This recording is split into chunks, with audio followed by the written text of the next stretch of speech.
سبحان اللہ سبحان آپ اللہ کے خاندان کا نہ ہو، پردے کا نہ ہو، آپ کے مذہب کا نہ ہو، آپ کے دین کا نہ ہو، آپ کی فکر کا نہ ہو، تب بھی آپ جائیں گے پرسہ دینے کے لیے؟ واہ واہ سبحان اللہ تو پتہ چلا پرسہ انسانیت کی دلیل ہے، اپنائیت کی دلیل نہیں ہے۔ واہ واہ سبحان اللہ تو اگر آپ پرسہ دینے بھی آئے تو پرسہ مقصد نہیں ہے، کیوں؟ پرسہ انسانیت کی دلیل ہے۔ اگر انسانیت انسان کی سالم ہے تو اگر کسی کا غم ہو گیا ہے تو پرسہ دینے آئے گا۔ چنانچہ عزائی امام حسین بھی یہی ہوتا ہے، ہر مذہب و ملت کے لوگ آتے ہیں پرسہ دینے کے لیے۔ جو توحید کو بھی نہیں جانتے وہ بھی پرسہ دینے آتے ہیں، جو اہل بیت کو نہیں مانتے وہ بھی پرسہ دینے آتے ہیں۔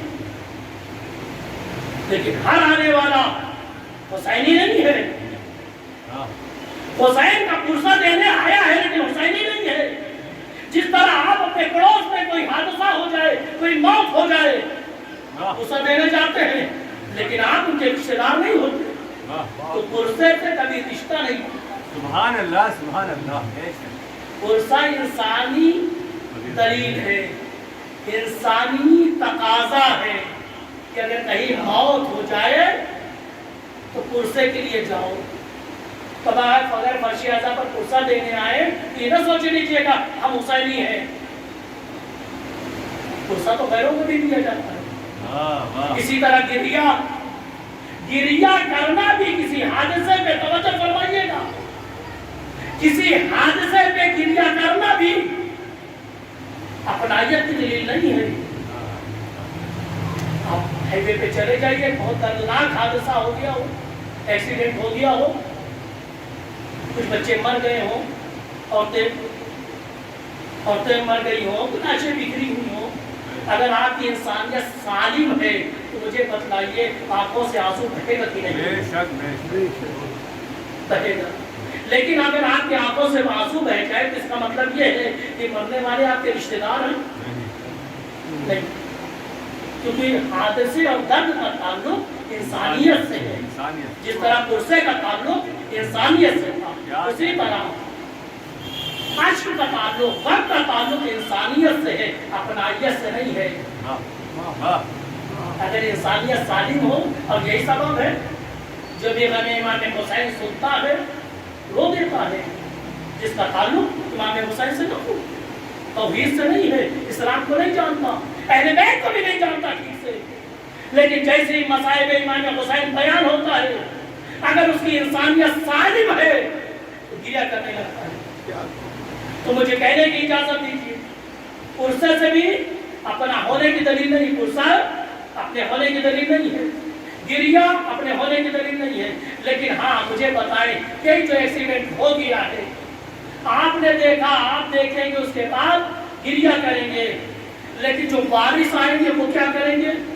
وہ بھی گریہ کریں گے، گریہ آپ بھی کریں گے، وارث بھی گریہ کریں گے، بس ایک فرق ہے، جو آپ غیر لوگ ہوں گے وہ صرف گریہ کریں گے، افسوس ظاہر کریں گے، مظلومیت بیان کریں گے، آگے بڑھ جائیں گے، لیکن جو وارث ہوگا وہ مظلومی بھی بیان کرے گا، گریہ بھی کرے گا، روئے گا بھی، ان کے تکفین کا انتظام بھی کرے گا، ان کے مقصد کو آگے بھی بڑھائے گا۔ بس یہی فرق ہے اپنے اور غیروں میں۔ اگر صرف رو کے چلے گئے تو اس کا مطلب صرف غیر ہے، اپنے نہیں ہے۔ اگر صرف غیر حسین میں آئے اور رو کے چلے گئے تو غیروں کا کام کیا، اپنوں کا نہیں۔ لیکن اگر رونے کے ساتھ ساتھ مقصد حسین کو آگے بڑھایا، ایک سلوات بھیجے،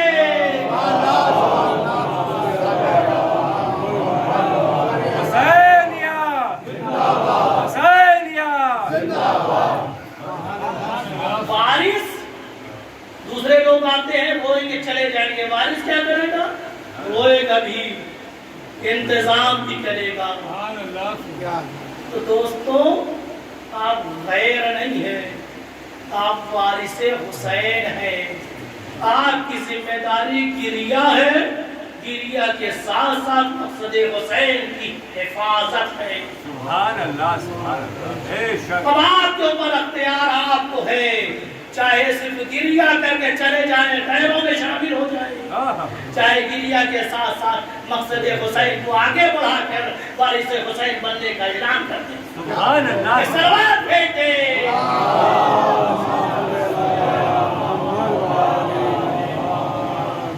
تو فرق محسوس ہوا. بے شک. صرف گریا کرنا اپنے ہونے کی دلیل نہیں ہے کہ اپنا ہے، انسانیت کی دلیل ہے. کوئی بھی سنے گا گریا پرسہ دینا اپنے ہونے کی دلیل نہیں ہے. غیر بھی پرسہ دیتے ہیں. تو اپنے ہونے کی دلیل کیا ہے؟ روتا بھی ہے، پرسہ لیتا بھی ہے، اپنی ذمہ داریوں کو پورا بھی کرتا ہے. بس اداداروں یہی میرا تقاضا آپ لوگوں سے ہے، پرسہ امام حسین کا کیجئے، گریا کیجئے، اپنی ذمہ داریوں کو پورا کریے، کیونکہ آپ وارثین امام حسین علیہ السلام ہیں. سلوات بھیجئے.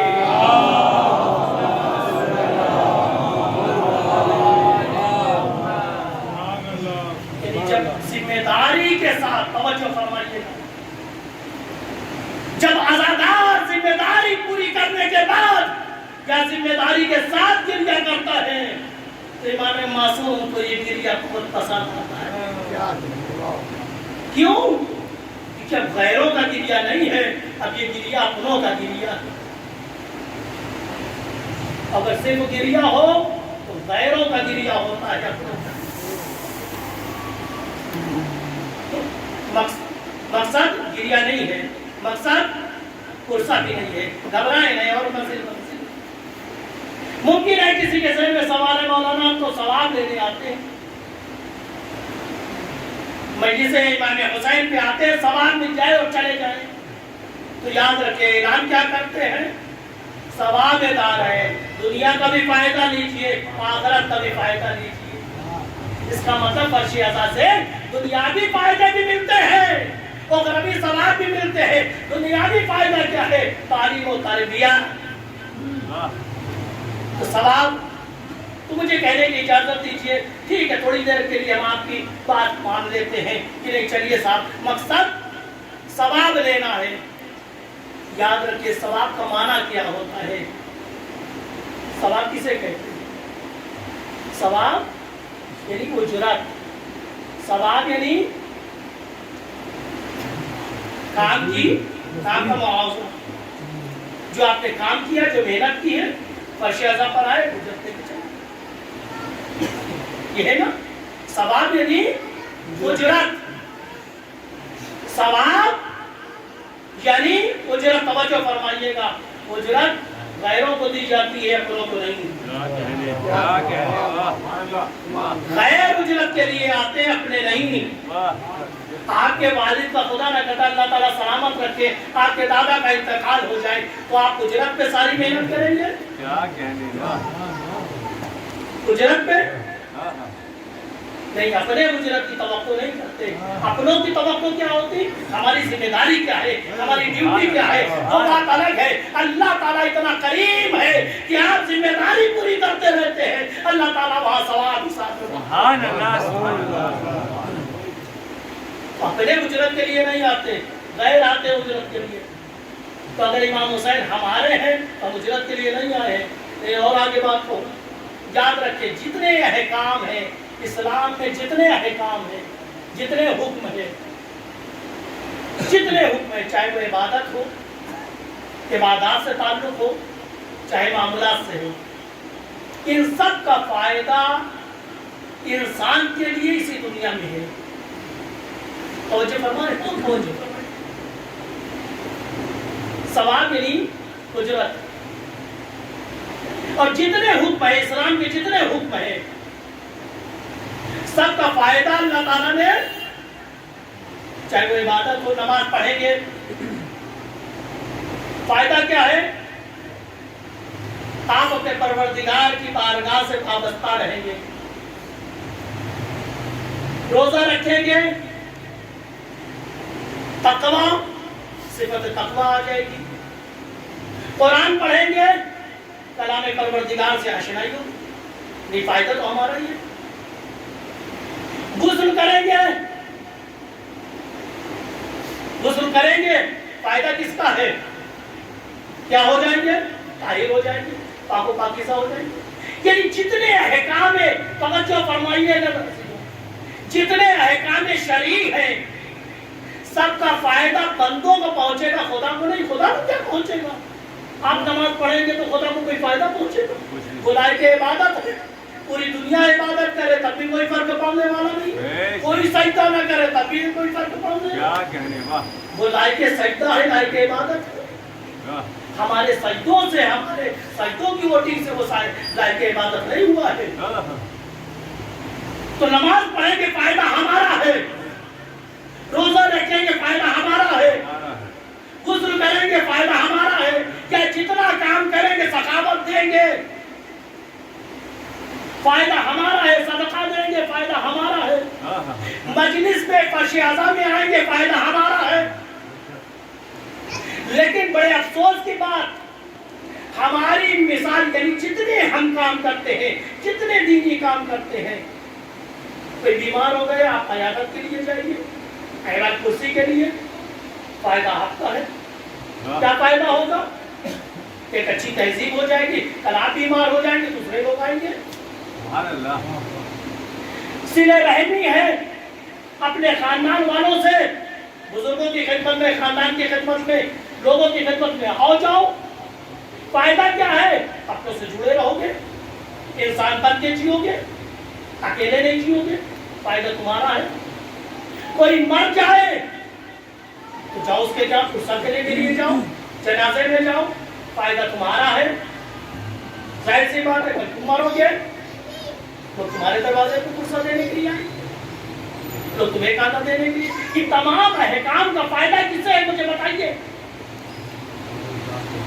خود انسان کی ذات کے لیے ہے۔ اللہ تعالیٰ نے جتنے حکم دیے ہیں، چاہے وہ واجب ہو، چاہے وہ مستحب ہو، چاہے سنت نبوی ہو، ہر چیز کا فائدہ ہم انسان کے لیے ہے۔ ہر چیز کا فائدہ، بڑی توجہ فرمائیے گا، ہر چیز کا فائدہ کس کو پہنچنے والا ہے؟ انسان کو پہنچے گا۔ لیکن انسان کی بالغی فکر یہ ہے، بالکل بچے جیسا ہے، بالکل بچوں کی طرح ہماری فکر ہے۔ جس طرح بچہ اپنے فائدے اور نقصان کو نہیں سمجھتا، یعنی جتنے حکم ہیں، توجہ فرمائیے گا، جتنے شرعی حکم ہیں، چاہے وہ واجب ہو، چاہے وہ مباح ہو، چاہے وہ مستحب ہو، چاہے حدیث نبوی میں ہو، چاہے سنت نبوی میں ہو، چاہے معاملات ہو، چاہے عبادات ہو، سب کا فائدہ انسان کے لیے ہے۔ انسان کرے گا اسے فائدہ پہنچے گا۔ بہت توجہ ہے نا؟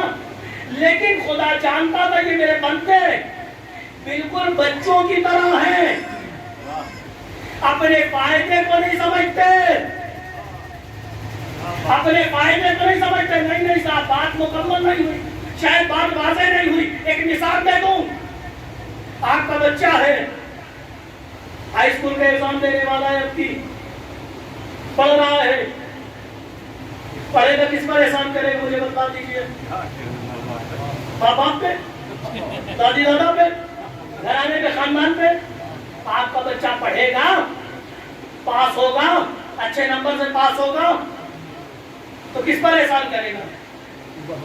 جی صرف اور صرف فائدہ اسی کو پہنچنے والا ہے۔ ہاں ٹھیک ہے، بچہ اچھا نکل جائے گا، ماں باپ کا نام ہوگا، تھوڑی دیر کے لیے عزت مل جائے گی، لیکن اصل فائدہ کسے پہنچنے والا ہے؟ اچھی جاب ملے گی، اچھی سیلری ملے گی۔ آج تو سارا مسئلہ ایجوکیشن کمرشیل ہو گیا، دھندے سے جڑ گیا۔ جو ایجوکیشن، جو تعلیم انسان کی حیات سے جڑی کی، تو تجارت سے جڑ رہا۔ سبحان اللہ، تعلیم حیات کے لیے ہے، دھندے کے لیے نہیں۔ تعلیم دھندے کے لیے جڑ جائے، ڈونیشن لگے گا کہ لگے، بہرحال میں نہیں جانا چاہتا، میرا موضوع تعلیم نہیں ہے۔ لیکن آپ کا بچہ ہے، ہائی اسکول اب کی ایگزام دینا چاہ رہا ہے، فائدہ پڑھے گے نا، اچھے نمبر سے پاس ہوگا، فائدہ کس کا ہے؟ ظاہر سی بات ہے انٹر میں اچھے اسکول میں اچھے کالج میں ایڈمیشن ملے گا. اگر انٹر کر رہا ہے تو آگے فائدہ اس کا ہے, لیکن بے چین کون ہے؟ کیوں؟ کیونکہ ماں باپ کی سرپرستی میں ہے. بے چین سرپرست ہوتا ہے. فائدہ اس کا ہے, بے چین سرپرست ہے. میرے لال پڑھو, میرے لال ذرا محنت کرو, میرے لال باہر کم جاؤ, میرے لال ٹی وی مت دیکھو, کم دیکھو, میرے لال موبائل کم دیکھو. بار بار یہ سرپرست ماں باپ تلقین کرتے جا رہے ہیں. لیکن بیٹا ہے تو بیٹا ہی ہے. کبھی سنتا ہے, کبھی ادھر سے سنتا ہے, ادھر سے نکال دیتا ہے. کبھی تھوڑی دیر کے لیے کتاب کھولی, دیکھا بند, گئے کتاب بند. لیکن یہ کار کیے چونکہ سرپرست ہے, پریشان ہے. آپس میں میاں بیوی نے مشورہ کیا کیا جائے کہ اس میں جذبہ ولولہ بڑھے. کہا کچھ نہیں, ایک لالچ رکھ دو, ایک لالچ رکھ دو. کہا بیٹا موبائل چاہیے, کہا ہاں موبائل چاہیے. کہا دیکھو پڑھو اور اچھے نمبر سے پاس ہو جاؤ, 80% 90% لے آؤ, اچھا موبائل دلا دیں گے. اب یہ لڑکا صبح شام لگ گیا پڑھنے میں. مجھے بتلائیے یہ تبدیلی کیسے آئی؟ پہلے اگر پڑھتا تو فائدہ اسی کا تھا, لیکن بچپنے کی فکر ہے, اپنے فائدے کو نہیں جانتا, اپنے نفع نقصان سے واقف نہیں ہے, کیونکہ بچپنا ہے. لہذا جیسے ہی لالچ رکھ دی کہ اگر یہ کام کمپلیٹ ہو گیا تو تمہیں یہ انعام دیں گے, یعنی یہ ثواب دیں گے. بالکل یہی ہماری کنڈیشن ہے. اللہ نے حکم دیا نماز پڑھو, روزہ رکھو, زکات دو, خمس دو, عیادت کرو, قیادت کرو, لوگوں کے پرسن میں کھاؤ. لیکن یہ ہے کبھی کرتا ہے کبھی نہیں کرتا. لیکن وہ اللہ چونکہ سرپرست ہے, فکر مند ہے, کیسے کرے کہ میرے بندے اپنے ان کاموں کی طرف جائیں جن میں انہی کا فائدہ ہے. لہذا اللہ نے کہا تو صحیح, جس طرح ہم نے اپنے بچے کے لیے ایک لالچ رکھ دی, اگر یہ کرو گے تو یہ ملے گا, یہ کرو گے تو ملے گا. تو خداوند عالم نے بھی کہا تم ایسے نہیں مانو گے, لوگ تمہارے لیے لالچ رکھ دیتے ہیں. نماز پڑھو گے تو اتنا ثواب ملے گا, روزہ رکھو گے اتنا ثواب ملے گا, حج کرو گے اتنا ثواب ملے گا, جبکہ فائدہ خود انسان کا ہے. سلوات بھیجے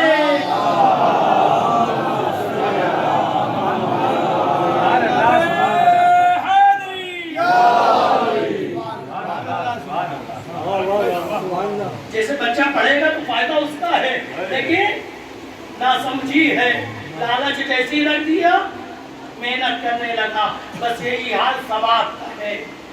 روزے جمعہ غسل کرو گے فائدہ تمہارا ہوگا, طیب و طاہر پاک و پاکیزہ ہو جاؤ گے. لیکن یہ کبھی کرتا تھا نہیں, کبھی نہیں کرتا تھا. خدا نے کہا تو سن اتنا ثواب دیں گے. جیسے ہی ثواب سنا فوراً بھاگ گیا امام. سبحان اللہ, سبحان اللہ. بس یہی دوستو, یہی حال عزاداری کا ہے.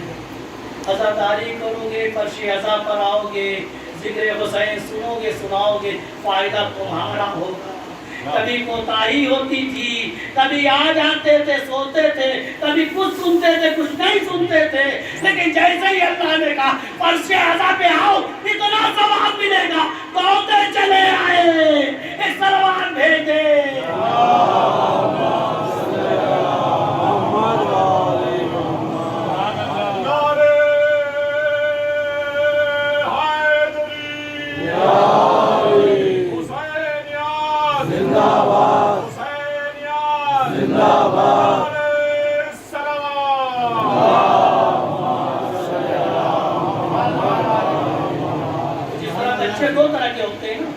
بچے وہ جو اپنا فیوچر وہ سمجھتے ہیں, ان کو کسی لالچ کی ضرورت نہیں ہوتی. اور کچھ بچے ہوتے ہیں اپنے فیوچر کو نہیں سمجھتے, لہذا ان کو لالچ کے ذریعے سے آگے بڑھایا جاتا ہے. اور اسی طرح ہمارے درمیان میں بھی دو طرح کے لوگ ہیں. ایک وہ ہے جو اپنی ضرورتوں کو سمجھتے ہیں کہ فرش عزا سے ہم جائیں گے تو کون کون سی ضرورتیں پوری ہوگی. وہ اپنی ضرورتوں کے تحت آتے ہیں. کچھ ایسے ہیں جو اپنی ضرورت کو نہیں سمجھتے, ثواب کے ذریعے آتے ہیں. تو بس ثواب مقصد نہیں بنا, بہانہ بنا. ثواب مقصد نہیں ہوا, بہانہ بنا. تو ایک بات مجھے کہنے کی اور اجازت دیجیے. ثواب یعنی انعام, ثواب یعنی اجرت. کب ملتی ہے اجرت؟ کب یہ ذمہ داری کی بات؟ آپ ایک مزدور سے کام کراتے ہیں, اجرت طے ہوتی ہے, کب آپ اجرت دیتے ہیں مجھے بتا دیجیے. کام ہونے کے بعد نہیں, صحیح سے ہونے کے بعد. کام کرے اور آپ کی مرضی کے مطابق نہ ہو تو کبھی آپ اجرت نہیں دیں گے. جب کام ہو اور مرضی کے مطابق ہو تو اجرت دیتے ہیں. تو مجھے کہنے کی اجازت دیجیے, اگر عزاداری میں ثواب ہے تب ہے جب عزاداری کی جائے اور مرضی کے مطابق ہو.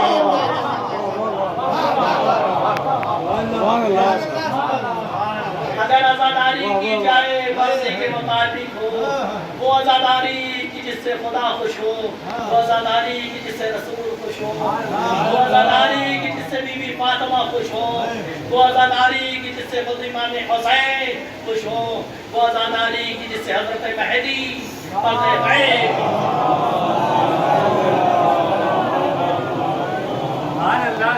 فیصلہ ہمیں کرنا ہے. ثواب تبھی ملے گا جب ہمارا کام ان کی مرضی کے مطابق ہوگا. اگر مرضی کے مطابق نہیں ہوگا تو ثواب کی بھی امید نہیں ہے.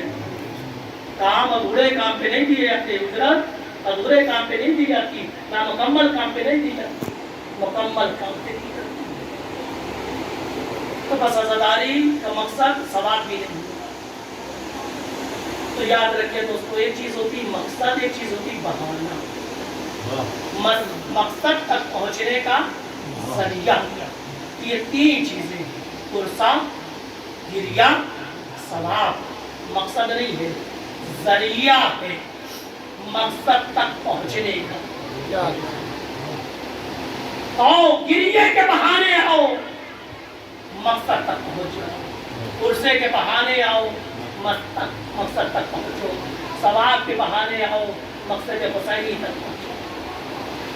اور کل ایک اشارہ کیا تھا آپ کی خدمت پہ کہ عزیزوں, عزاداری کا وہی مقصد ہے. بڑی توجہ سے سنیے گا جوانوں, عزاداری کا وہی مقصد ہے جو قیام امام حسین کا مقصد ہے. یعنی عزاداری مقصد امام حسین کی حفاظت کے لیے ہے. اگر ہماری عزاداری مقصد امام حسین کو زندہ کر رہی ہے تو اس کا مطلب ہم اپنی ڈیوٹی, اپنی ذمہ داری کو پورا کر رہے ہیں. اور اگر خدا نہ کرتا ہماری عزاداریوں سے مقصد امام حسین کی حفاظت نہیں ہو رہی ہے تو رسم ہو رہی ہے, عزاداری نہیں ہے. رسم اور عزاداری میں یہی فرق ہے. اگر عزاداری ذمہ داری والی ہے اس کا مطلب ہے مقصد حسین کی حفاظت ہو رہی ہے. اگر مقصد امام حسین کی حفاظت نہیں ہو رہی ہے ایک رسم ہے. مقصد امام حسین کیا ہے, توجہ فرمائیے. یعنی جو مقصد امام حسین کا تھا وہی مقصد عزاداری کا ہونا چاہیے, اور جو مقصد امام حسین کا تھا وہی مقصد عزادار کا ہونا چاہیے, حسینیوں کا ہونا چاہیے. یعنی جو مزاج حسینی مزاج تھا وہی عزاداروں کا مزاج ہونا چاہیے. جو مقصد امام حسین کا تھا وہی مقصد عزاداری کا ہونا چاہیے. تو امام حسین کا مقصد کیا تھا, توجہ فرمائیے گا. امام حسین کا مقصد کیا تھا, جو امام حسین کا مقصد تھا وہی مقصد کس کا ہے, عزاداری کا ہے. اگر مقصد پورا ہو رہا ہے تو اس کا مطلب کیا ہے, ہم اپنی ذمہ داریوں کو پورا کرتے ہیں. اگر خدا نہ کرتا مقصد پورا نہیں ہو رہا ہے ہم اپنی ذمہ داریوں میں کوتاہیاں کر رہے ہیں. ایک مقصد دیکھیے, کل میں نے ایک مقصد بیان کیا تھا, آج ایک مقصد, اس کے بعد ہم دیکھیں وہ مقصد ہماری عزاداریوں میں پایا جاتا یا نہیں. اگر ہماری عزاداریوں میں وہ مقصد پایا جا رہا ہے تو ہماری عزاداری امام حسین سے وابستہ ہے، امام حسین سے جڑی ہے۔ اگر امام حسین سے جڑی ہے تو اس کی عظمت اور قیمت کا کوئی اندازہ نہیں لگا سکتا۔ سبحان اللہ، بے شک۔ امام حسین مقام فیضہ پر جہاں پر ان کے لشکر سے ملاقات کی، امام علی مقام نے خطبہ دیا، امام حسین نے خطبہ دیا، اس کے بعد فرماتے ہیں قال جدی رسول اللہ صلی اللہ علیہ وسلم،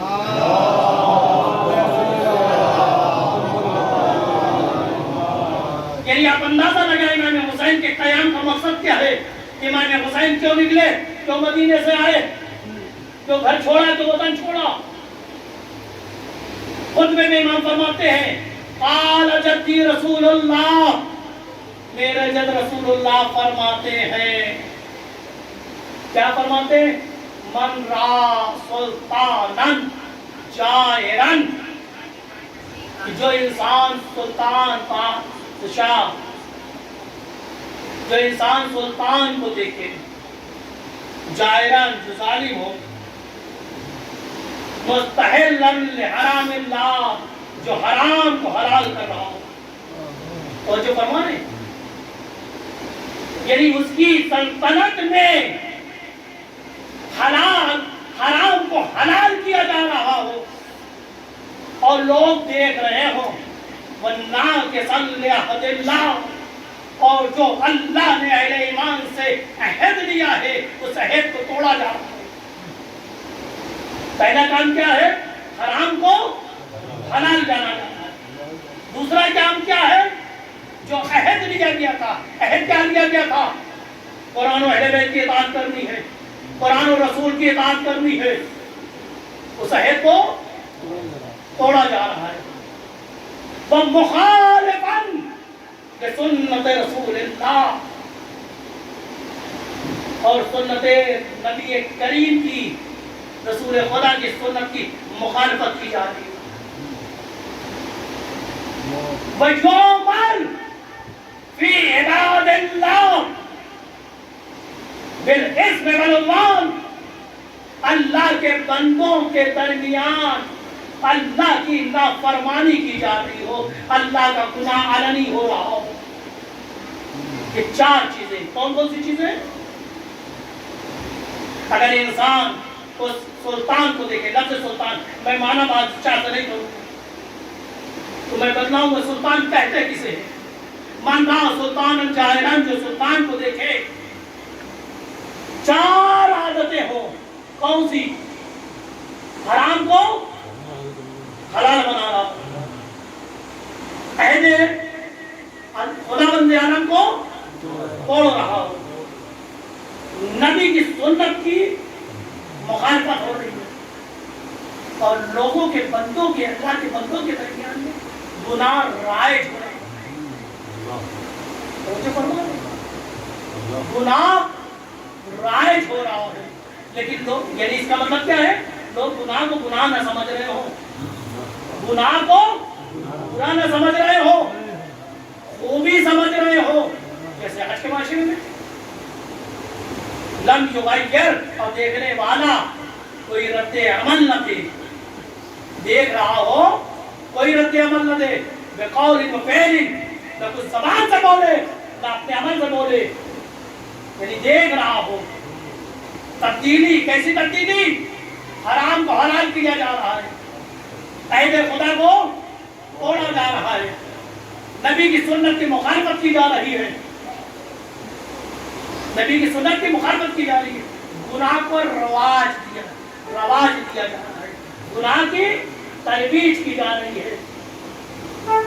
کوئی لم یغیر، دیکھنے والا کچھ نہ بولے، کوئی رد عمل نہ کرے، بقول و فعل، نہ اپنے قول کے ذریعے خبردار کیا ہو رہا ہے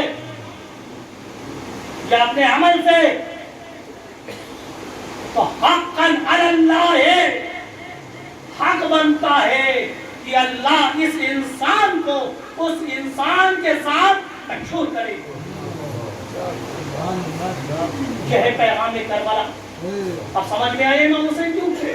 سبحان اللہ امام حسین اس فضا میں تھے کہ جہاں پر حرام کو حلال قرار دیا جا رہا تھا، عہد الہی کی توڑا جا رہا تھا، سنت نبوی کی مخالفت کی جا رہی تھی، گناہ کو رائج کیا جا رہا تھا، اور دیکھنے والا دیکھے خاموش رہے، چاہے جتنا بڑا صحابی ہو، چاہے جتنا بڑا نمازی ہو، چاہے جتنا بڑا اہل ایمان ہو، سرور کائنات فرماتے ہیں اس کا انجام، اس دیکھنے والے کا انجام اسی انسان کے ساتھ ہوگا جو حاکم ہو۔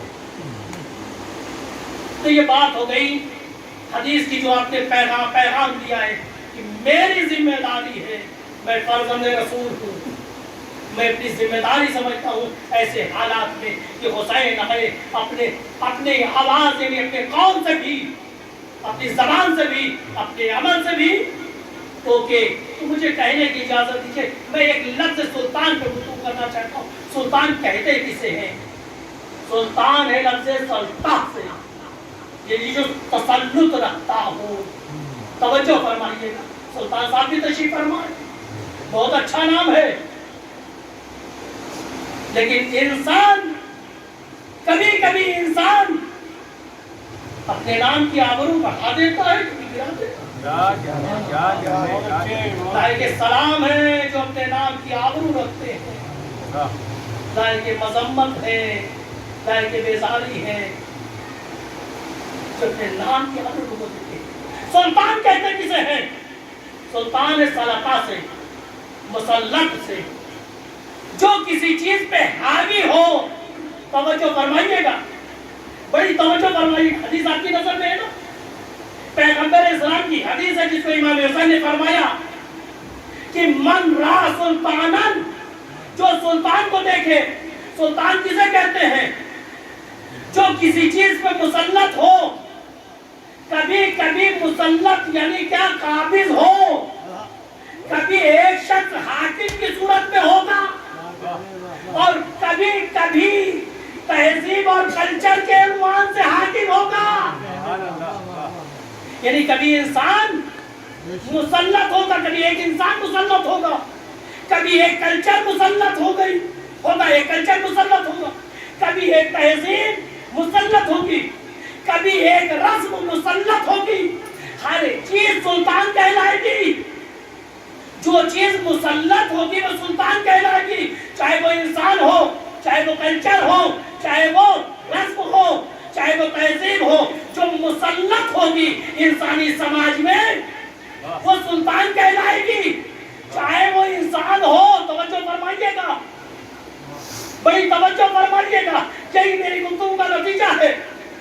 انسانی سماج پہ جو مسلط ہو، اگر انسان مسلط ہے تو وہ سلطان، اگر کوئی تہذیب مسلط ہے تو بھی سلطان، کوئی کلچر مسلط ہے تو بھی سلطان، کوئی رسم مسلط ہے تو بھی سلطان۔ تو مجھے کہنے کی اجازت دیجئے، امام معصوم فرماتے ہیں من رہا سلطان، جس نے سلطان کو دیکھا جو انسانی سماج پہ حاکم ہو، چاہے شخص کی صورت میں ہو، انسان کی صورت میں ہو، کلچر کی صورت میں ہو، تہذیب کی صورت میں ہو، رسومات کی صورت میں ہو، لیکن یاد رکھنا اگر اس سلطان کے دائرے میں یہ چار چیزیں ہو رہی ہو، اس سلطان کے صورت میں چاہے وہ رسم ہی کیوں نہ ہو، اگر یہ چار چیزیں ہیں جہاں پر کیا ہے اللہ کی نافرمانی ہو رہی ہو، حرام کو حلال قرار دیا جا رہا ہو اور خدا کے عہد کو توڑا جا رہا ہو، نبی کی سنت کی پامالی کی جا رہی ہو اور کوئی بول نہ رہا ہو، تو اس کا انجام وہی ہوگا جو سلطان کا ہے۔ تو مجھے کہنے کی اجازت دیجئے، امام حسین کے وقت میں، امام حسین کے زمانے میں ایک وہ سلطان تھا جسے یزید کہتے ہیں، لہذا امام حسین نے قیام یزید کے مقابلے میں کیا اور ایک پیغام دے دیا، دیکھو ممکن ہے تمہارے زمانے میں کوئی ایسا یزید سلطان نہ ہو سکتا ہے تمہارے زمانے میں کوئی تہذیب ایسی ہو، کوئی رسم ایسی حاکم ہو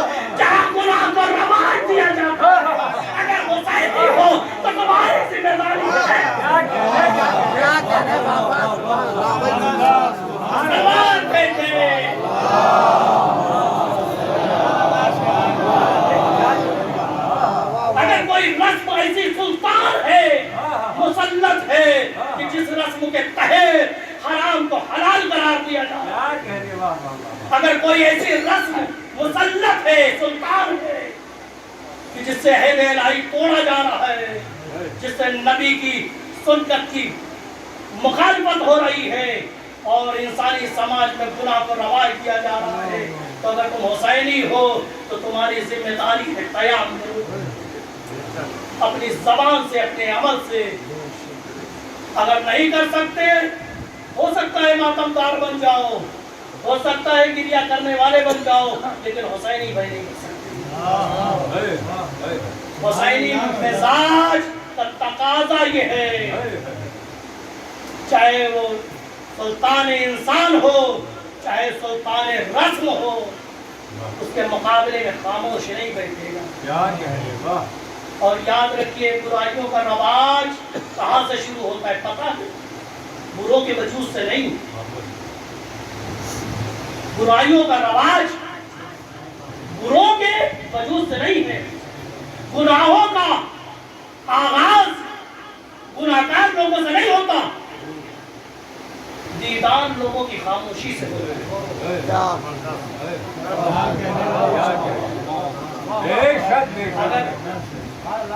جب یہ دیندار لوگ خاموش رہتے ہیں تو برائی کو رواج ملتا ہے، لیکن اگر دیندار حسینی مزاج ہو تو برائی کو بھی دفنا دیتے ہیں۔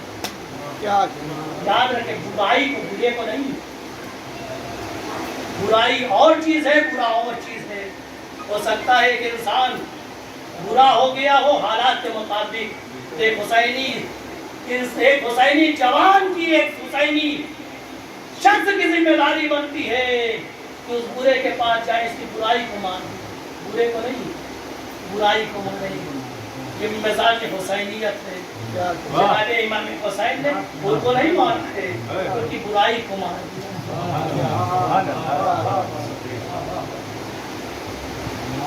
امام حسین نے بتلا دیا، دیکھو، اور یاد رکھیے، ہر سماج میں بڑی ذمہ داری کے ساتھ میں کہہ رہا ہوں، جس سماج میں گندگی پنپے تو سمجھ لیجئے گا دیندار افراد خاموش ہیں،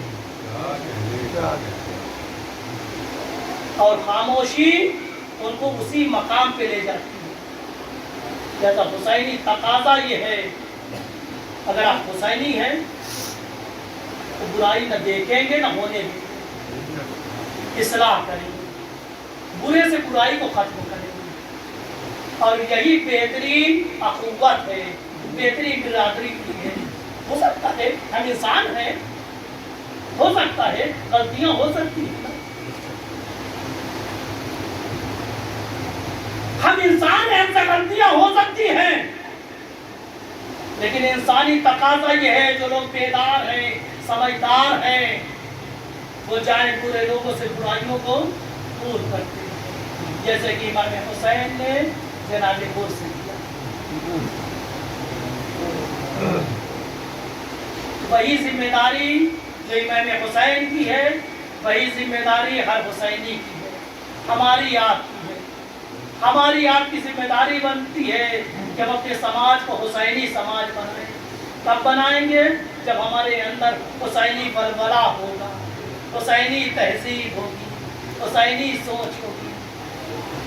اور یاد رکھیں، یہ کام جوانوں کو کرنا ہے، بزرگ سرپرستی کریں گے، بزرگ تھک چکے ہیں، ریٹائر ہو چکے ہیں، بزرگ یہ کام نہیں کریں گے، بزرگ آپ کی سرپرستی کریں گے، یہ کام جوان کریں گے۔ سماج جن سے غلطیاں ہو گئی انہیں حر بنائیں گے، حر بنانا آپ بتائیں گے۔ ہمارے قوم کی جوان کلمہ گو، اہل توحید، ہو سکتا ہے برے راستے پہ ہوں، تو انہیں حر بنانا ہم حسینیوں کا کام ہے۔ اور یاد رکھیں، جیسے جیسے ہم خدمت کرتے جائیں گے، ویسے ویسے ہمارا مرتبہ امام حسین کی نگاہ میں بڑھتا جائے گا۔ امام حسین دعائیں دیتے جائیں گے۔